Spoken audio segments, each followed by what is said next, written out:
in my editing. So I got 3, 2, 1.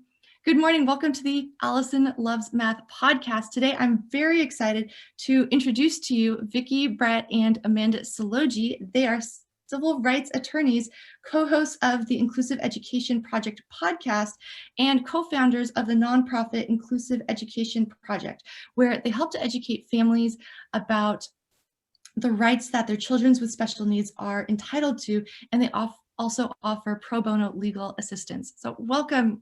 Good morning, you guys. Good morning. Thanks for having us. Thanks so much for being here. I'm so excited to have you on. So to start, actually, can you just sort of introduce us to your podcast? Because I think that is a really helpful resource for parents right now. And I'd love to just have you share a little bit about that.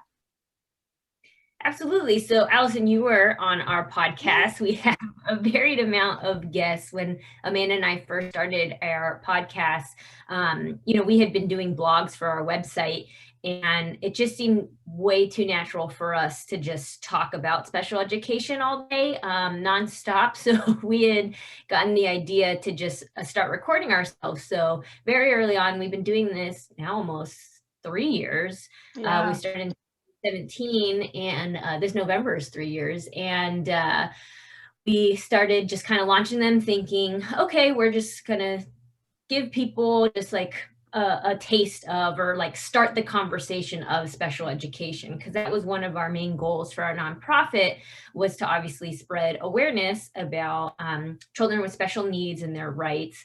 And while kind of simultaneously putting out there just this message of not just acceptance, but understanding. And as the podcast grew, we just got more guests that were just better and better and better. And we see it as a great resource for a lot of, not just parents, but anyone that's really interested in inclusivity, which we've seen a huge spike of, obviously during this pandemic. That's a good summary, right, Amanda? Yeah.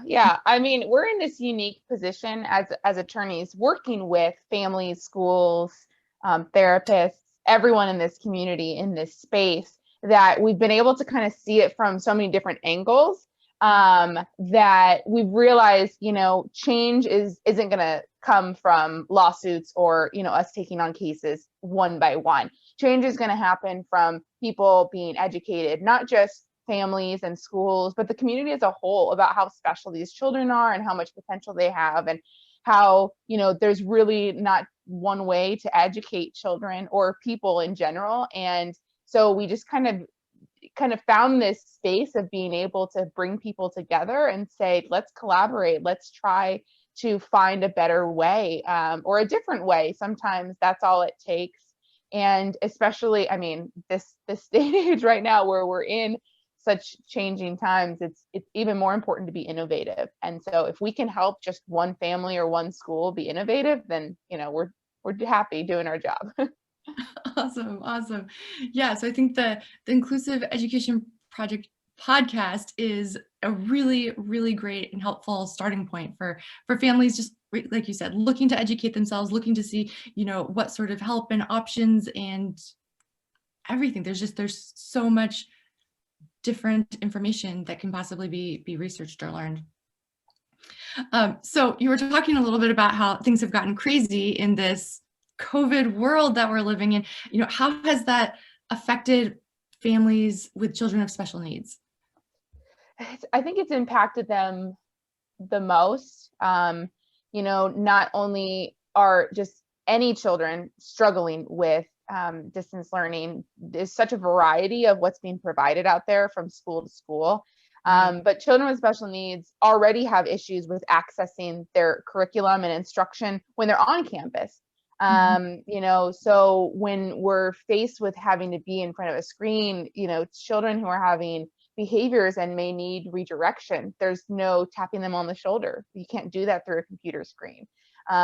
There's children with physical impairments that, whether they are having, visual impairments where they can't see the screen the same way, or they're deaf, hard of hearing, and they need, more instruction, or just the ability for a 5-year-old who isn't reading yet to be able to get their instruction from a computer that requires them to read.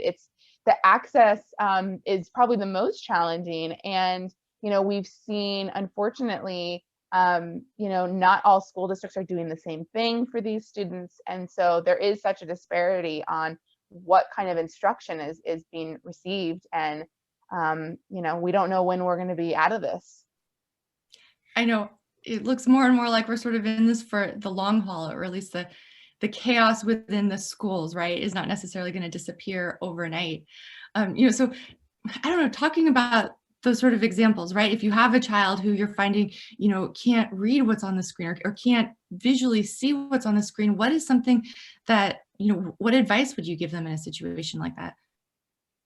I think first and foremost, anybody that has an IEP, if they have not already had an IEP meeting, needs to have one immediately. A lot of the districts were trying to implement distant learning plans, and it's varied across each county, right? As even within each school in the same district, what that looks like. So I think when you are able to, a lot of the PTA meetings and things like that are online right now, but that involvement on a higher level, which nobody has the energy for, I completely understand, but it's important to know what's going on, because it kind of flows down from the top. So we have some districts that were on top of the distant learning plans. They're really using them in a super creative way.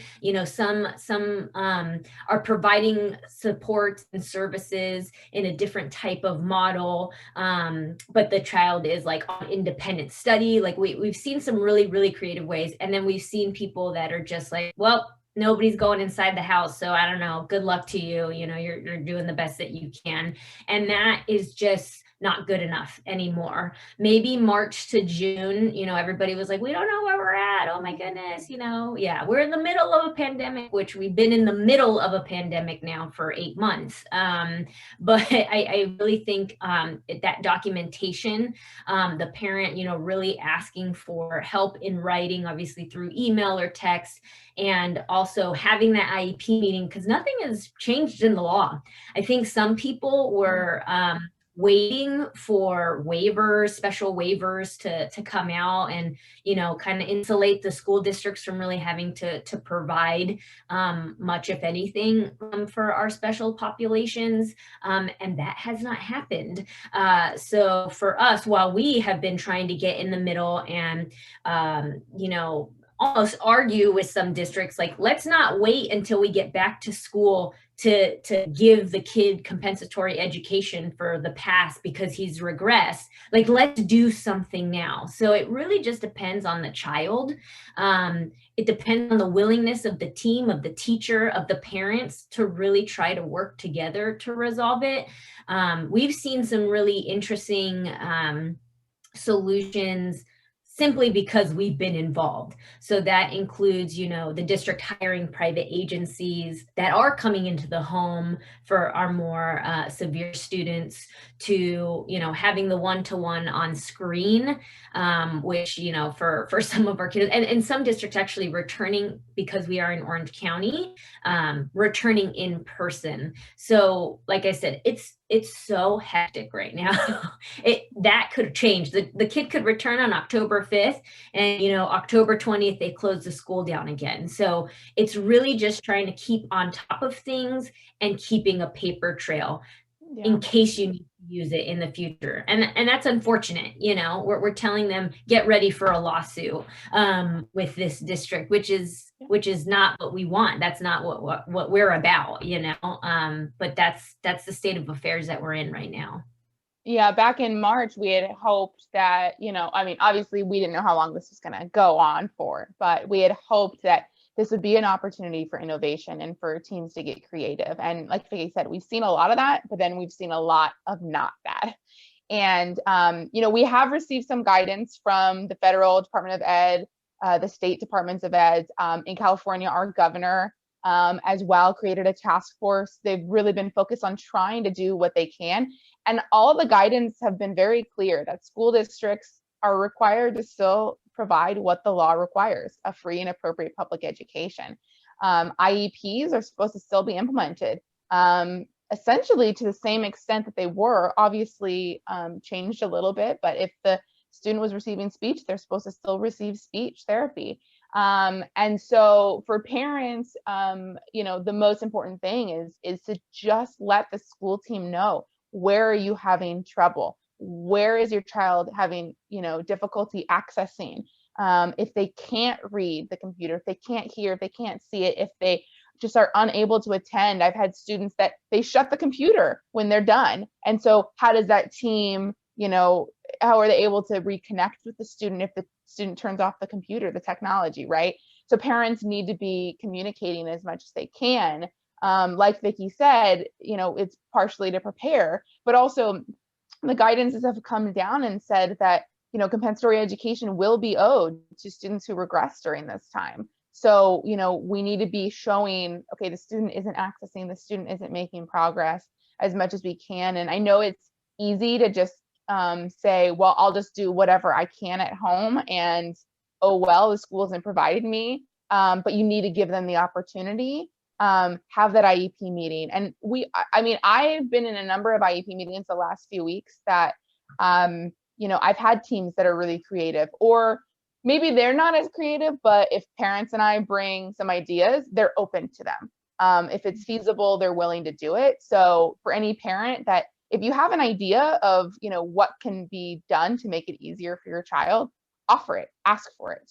The worst that can happen is they say no, but the best that can happen is they say yes. Right, right. Oh, I think that's such good advice. I think, that goes back to something, I talk about just in math in general, is to just, brainstorm lots of solutions to whatever the problem is, and so even in something like this, where it might seem like there are so many different problems going on, but if you can just brainstorm what could fix it from your perspective and then offer that as a solution, it could just be sometimes that they haven't thought of that, or they might not think that you were, open to that or something like that. And so it can help them so much, I think, for you to help on that brainstorming side of stuff. Mm-hmm. And Allison, I think it's important to note that as parents, you are not alone. I've felt very overwhelmed in the last couple of weeks during this pandemic, and sometimes you just don't know what to do. And there's so many great resources out there. There are Facebook groups, right, with parents of children with similar unique needs that, you don't have to reinvent the wheel. You don't have to sit and think like, oh my gosh, what new and creative, like there are so many people out, YouTube, Pinterest, just a quick Google search, like I said, even via Facebook family groups that are saying, hey, we tried X, Y, and Z and it didn't work, or hey, we're in this district and this happened. Because I can sense as a parent, like listening to us and be like, yeah, do all this stuff, and you already have a million other things. But really, you do not have to reinvent the wheel. Right. You can lean on other people. You are not alone in this. And that's a lot of the conversation. So yeah, while it's great that Amanda and I, are brainstorming with our families, not every family can have an attorney that's there that is able to understand the unique situation that we're in. We've always prided ourselves on thinking outside of the box, right? When it comes to education. Now we don't even know what the heck the box is, right? But we're still trying as best as we can, and connecting, even with people like you, right? People are like, oh, well, math, like, what is that? Math is just such a subject that so many kids have just this mental block about. And I remember when we had you on our podcast and just the way that you talked about math and just now, it's problem solving, and it's not so, rigid as like I felt math was growing up. Right. And I just, as we were talking, I just wanted parents to know that they're not alone, that you can find help and lean on other people as much as you can, because there's not a person now that we've met that doesn't have some type of connection to someone with autism, someone with ADHD, someone with OCD, someone with social emotional depression or anxiety. And I think that that's also really important to really come to the bring to the forefront, that we wouldn't have otherwise talked about but for this pandemic. And even connections across, different spectrums, like, what works for a child with autism might work for, a child who has ADHD, or a child that doesn't have an identified disability, but, in this pandemic is struggling with anxiety. Maybe they had a death in the family. Maybe there's trauma. Every child is kind of struggling. This is very different for them. It's a lot of changes. And same with the parents. So, yeah, connection is important for people when there's people who are similar to them, but just as important, people who maybe not are as similar, because you don't know what you can bring to the table. If something works for someone else, it's worth a try if you're able to. So it's good to be able to, and even if you're not, suggesting ideas, like Vickie said, just that connection of knowing you're not alone, I think is so important during this time. Well, Amanda, even just what you said, I think it's one of those things of, and I totally just had the thought and it like escaped me. Oh, expectations. Thinking, oh, this will only work for kids with autism. Well, no, it might work for your kid. Well, why not try? But I think that's also something that a lot of the conversations that we're having with our clients is the expectation. This is not the fall of yesteryear. Like, it just is not. I think also the expectation of my kid needs to be performing at level 10 at all times. That is not where we're at. We are all attempting to work from home, those of us that are still at home, working from home. And that, even though, even if you had no other commitments, like, you're not working 8 hours a day, there's no way. We are, as the first time in our human history that we can recall, are in this situation that is not going, and I don't mean to say like, okay, your kid really shouldn't learn anything during this time. There are different ways of learning, but I think that the expectations that we put on ourselves and on society really need to be let go, because I think that that's where a lot of the anxiety stems from our kiddos and from our parents, thinking that they have to be just like any other year. It is not like any other year by any. Right. A lot of families, I think, are stressing that of, oh, well, my kids should have instruction 4 hours a day. They were getting 6 or 8 hours a day before. They need to at least be getting half, and forgetting that if the child is sitting reading a book, even if they can't read, they're just looking at the pictures and looking at the letters, they're learning. There is some instruction going on. If you're just talking to your child, if you're teaching them how to play catch, that's all instruction too. Instruction can take there was no way that they were sitting there for 6 to 8 hours getting instruction every minute. No. You're like transitioning between things, obviously recess, you have lunch, they're not constantly, it's the environment that, that's why classrooms are so colorful, right? Is like they can look around and like see all the fun things. But I think Amanda brings a great point that, even if your child is helping you cook in the kitchen and measuring things, that's the actual practical applicability of math, right? Yes.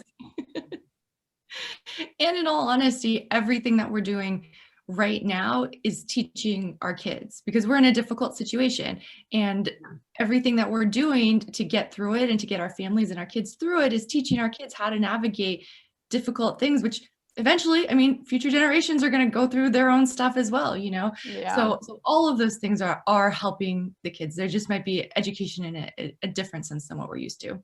Right.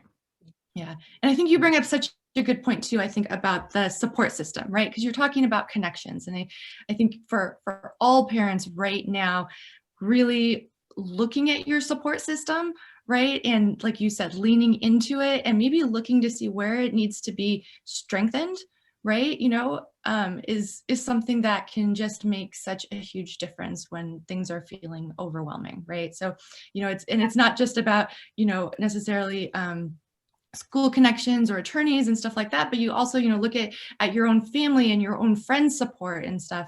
And I do love your suggestion as well about the Facebook groups. I know I'm in some Facebook groups for math teachers, and it can be so helpful sometimes to throw a question out there, and it turns out there's like 100 people who are going through exactly the same thing that you are. And sometimes just the fact that like they've been through it and they have some sort of positive advice can just sort of lift you up and make you feel like things are possible and things will work out. And sometimes that shift in mindset can make such a huge difference.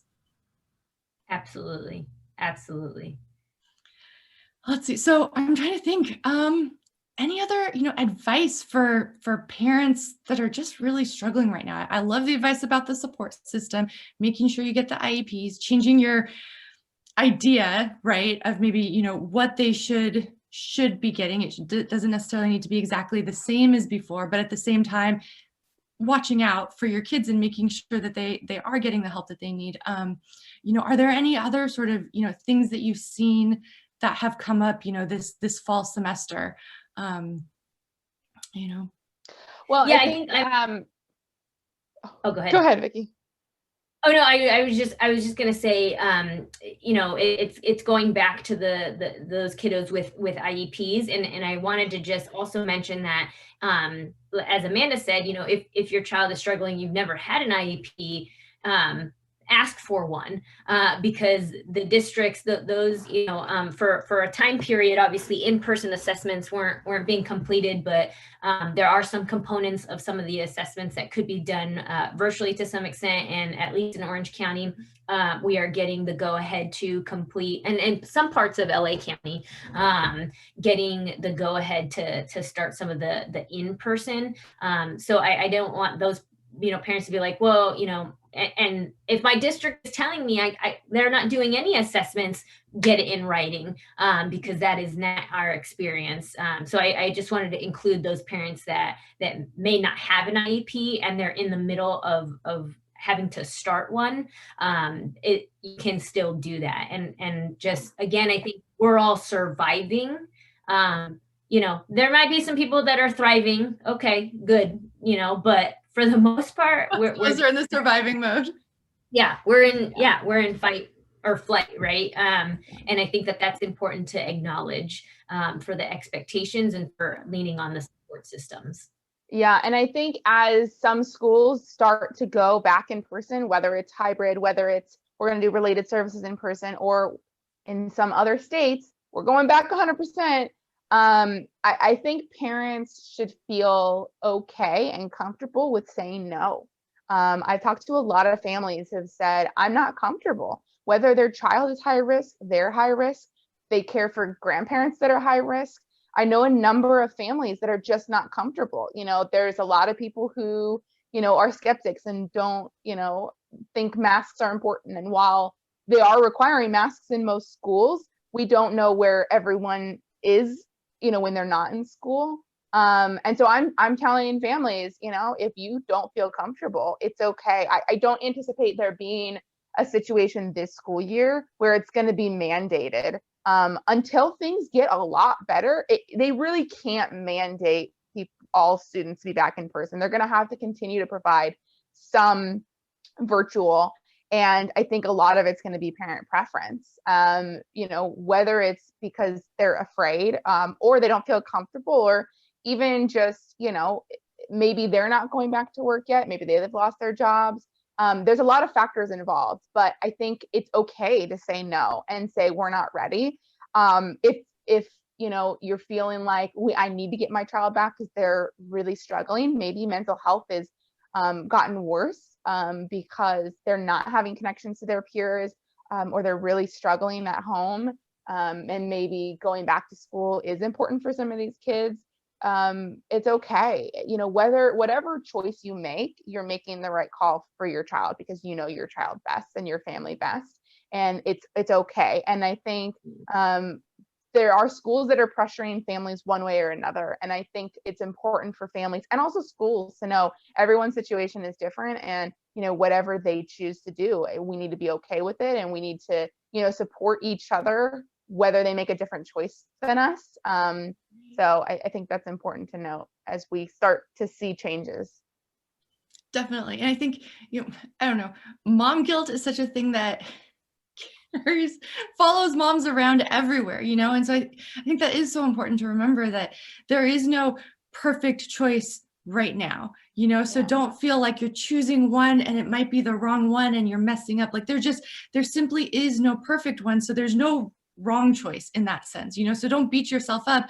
Go with what you feel works for you. If sending them back is going to give you just insane anxiety, then that's not the right choice for you. On the flip side, like if you're just a mess because they're home and the kids have to be back at school for like yours and the kids' mental well-being, send them back. Like there's no wrong choice here. It's just, we're in chaos and gray area, you know? And so don't feel guilty is, I guess what I would say is, don't feel guilty about whatever choice you're making. Because I know there are moms out there who, no matter what choice they make, they're gonna feel guilty about it. But I'd say like, if you can, just like break away from it, Absolutely. you know? And I think it's also important to remember that, you know, really this childcare for people to get back to work is not the school's responsibility. Yes, some schools have stepped up and they've been providing childcare. They haven't really necessarily been providing school, but I think that shift in perspective as well, and putting it on the employers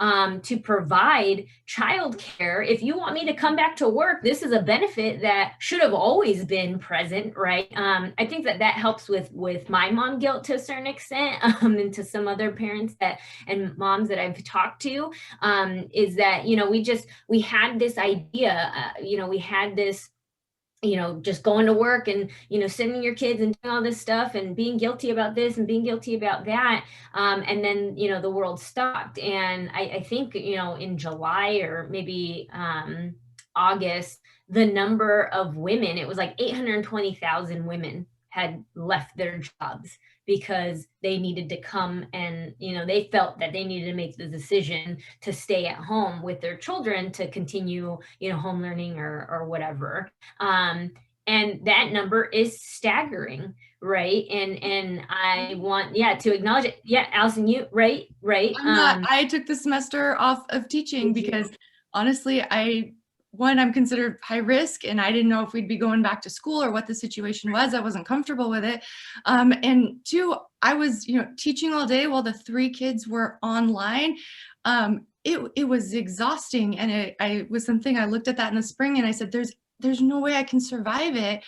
My 3 kids are very young too, and so, I took this year off and there's other good things that have come from it. It gave me time to do the podcast and I started this parenting membership, but a lot of that came because those things are flexible in time. I can do this. It's 7:00 right now. It's before the kids are up and I have to get them ready for school. So the hours are different from teaching, but I totally understand that the expectations on moms, parents, right? Because a lot of this is falling on dads too. I don't want to ignore that. Right. I don't want to ignore that either. But that number is not that for men. And that was that I was making. And women are resilient, and I know we're going to get through this, but it really needs to change the dynamic. I mean, Amanda and I work for ourselves. We're a female-owned business, but I guarantee you we would not be in the position that we were if we worked for somebody else that, didn't have those experiences. Amanda and I both have very, very young families. She has a newborn. I have a 22-month-old, and I don't think, and we were just having this conversation last night in the fact of like, what do we do? We're making it work to a certain extent. Are we working, 60 hours like we used to? No, it's not anywhere near that. Are we servicing our clients the best that we can? Are we getting new clients? Heck yes, we are.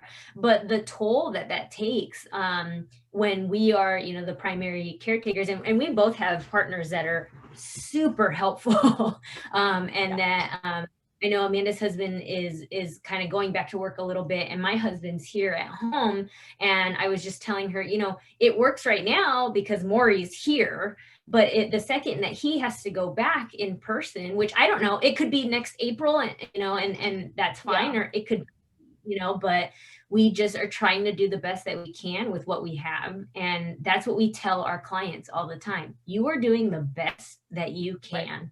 And that's all your child is ever going to ask for. Yeah, absolutely. I mean, and we don't know what's going to change. I mean, we're using, I think, his vacation time for him to either go to work late or come home early so that I can take video calls when needed. That's going to run out. But we don't know what the state of affairs is going to be in January. No one knows. And we can't really plan. And I guess the one, good thing about that is I think in America, we spend so much time thinking about the future.